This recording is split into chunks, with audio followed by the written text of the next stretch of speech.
ఒక క్రైస్తవుడై ఉండి నేను క్రైస్తవునని చెప్పి బహిరంగంగా ఒప్పుకోవడానికి కూడా ఏ క్రైస్తవుడు కూడా సిద్ధపడడో ఇష్టపడడో. ఎందుకంటే చెప్పుకుంటే చంపేస్తారు.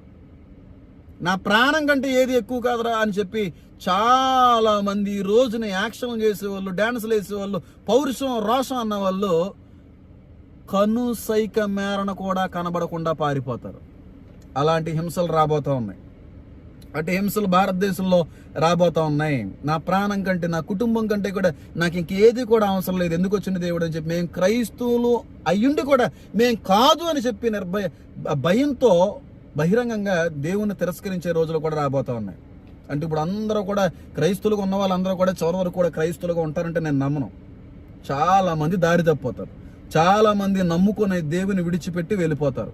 ఈ చిన్న చిన్న సమస్యలకే ఎంత భయపడుతున్నారు. ఎంతకంటే గొడ్డు రోజులు అనేటువంటివి రాబోయే రోజుల్లో వస్తా ఉన్నాయండి.